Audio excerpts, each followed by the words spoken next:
আসসালামু আলাইকুম। আপনারা কিন্তু স্ক্রিনে তিনজন ব্যক্তিকে দেখতে পাচ্ছেন। এই তিনজন ব্যক্তি থেকে যে কোনো একটা ব্যক্তিকে আমরা এখান থেকে রিমুভ করে দিব। আর এখন কিন্তু আপনারা দেখতে পাচ্ছেন যে পিকচারটা প্রথমে দেখতেছিলেন কিন্তু তিনজন ব্যক্তি, এবং একই পিকচার কিন্তু আমরা এখান থেকে একজনকে রিমুভ করে দুজনকে রেখেছি। এই কাজটা আমরা কিভাবে করলাম আর আপনি এটা কিভাবে করতে পারেন, আসুন সে প্রসেসটাই দেখাই। হ্যালো ভিউয়ার্স, আসসালামু আলাইকুম। This is Kamrul and welcome to my channel. Okay, আমরা স্ক্রিনে চলে আসলাম। আর এখন দেখাবো যে কোনো ফটো থেকে যে কোনো অবজেক্ট আমরা রিমুভ করতে পারি। আর তার জন্য আমাদের ফোনে একটা অ্যাপ্লিকেশন প্রয়োজন হবে। অ্যাপ্লিকেশনটা কী এবং এটা কিভাবে ইনস্টল করব সেটা দেখাচ্ছি একটু পরে। সো অ্যাপ্লিকেশনটা আমরা কিভাবে ব্যবহার করতে পারি তার জন্য কিন্তু আমরা আমাদের ফোন থেকে অ্যাপ্লিকেশনটা ওপেন করে নিলাম। অ্যাপ্লিকেশনটা ওপেন করলে আমাদের সামনে এরকম একটা পেজ চলে আসবে, এবং এটার প্রথমে কিন্তু আমরা দেখতে পারবো রিমুভ অবজেক্ট নামে যে অপশনটা রয়েছে, এখানে যে স্টার্ট রয়েছে এটার উপর আমরা ক্লিক করে দেবো।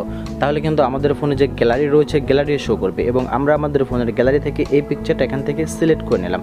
এখানে কিন্তু আপনার স্ক্রিনে দেখতে পাচ্ছেন যে এই ফটোতে কিন্তু তিনজন ব্যক্তি রয়েছে। তিনজন ব্যক্তি থেকে আমরা একজন ব্যক্তিকে এখান থেকে রিমুভ করতে চাচ্ছি। তার জন্য কিন্তু এখানে যে অপশনটা রয়েছে, প্রথমে রয়েছে রিমুভ অবজেক্ট এবং রয়েছে ইরেজ। আমরা যেহেতু রিমুভ করতে চাচ্ছি, এই অপশনটা ঠিক রেখে আমাদের স্ক্রিনের উপর এইভাবে ডলতে হবে। দেখতে পাচ্ছেন এরকম একটু আমরা স্ক্রিনের উপর এইভাবে দাগ দিয়ে নিব। এইরকম করে করে জাস্ট ওকে হওয়ার পরে আমাদের যে কাজটা করতে হবে, এখানে কিন্তু গো নামে একটা অপশন দেখতে পাচ্ছি, ট্যাপ করবো গো নামে এই অপশনটাতে। তাহলে কিন্তু আমাদের সামনে এরকম একটা সিস্টেম চলে আসবে। এখান থেকে প্রসেস হতে একটু সময় লাগতে পারে, 30 থেকে 40 সেকেন্ড। এখানে কিন্তু আপনারা দেখতে পাচ্ছেন যে এখানে কিন্তু একটা লোক ছিল, এরকম একটা লোক ছিল। এই লোককে কিন্তু আমরা এখান থেকে এই অপশনটার মাধ্যমে একবারে রিমুভ করতে পারলাম। আর এইভাবে আপনি কিন্তু যে কোনো ব্যক্তিকে যে কোনো ফটো থেকে রিমুভ করতে পারবেন। এখন এই পিকচারটা আমাদের সেভ করতে হলে যে কাজটা করতে হবে, এখানে যে অ্যারো চিহ্ন রয়েছে এটার উপর আমাদের ক্লিক করতে হবে।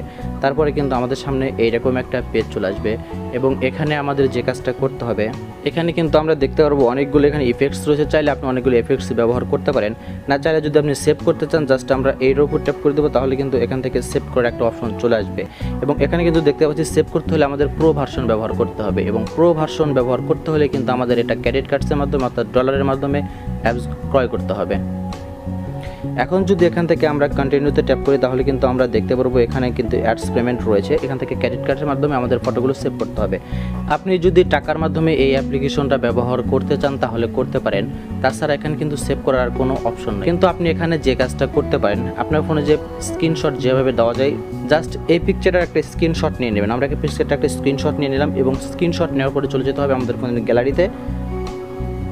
স্ক্রিনশট নেওয়ার পরে চলে গেলাম আমাদের ফোনে গ্যালারিতে, এবং স্ক্রিনশট ট্যাপ করে দিলাম। এরপরে স্ক্রিনশট দেখতে পাচ্ছি, এখান থেকে কিন্তু এটা আমরা ক্রপ করতে নিতে পারি, এবং এখান থেকে যে ক্রপিং অপশন রয়েছে আমরা এটার উপর ট্যাপ করে দিই। এখান থেকে কিন্তু আমাদের যে পিকচার যেটুকু প্রয়োজন দেন আমরা এইটুকু কিন্তু এখান থেকে ক্রপ করে এখান থেকে এটা আমরা সেভ করতে পারি। তাহলে কিন্তু আমাদের পিকচারটা সেভ হয়ে গেল। আশা করছি ভিডিওটা ভালো লাগবে। যদি ভালো লাগে থাকে তাহলে একটা লাইক করে দেবেন, বুঝতে কোনো সমস্যা হলে কমেন্ট করে জানাবেন। আর তার সঙ্গে সঙ্গে আজকের মতো এখানে বিদায়, দেখা হবে পরের ভিডিওতে। ততক্ষণ সবাই ভালো থাকুন, সুস্থ থাকুন, আল্লাহ হাফেজ।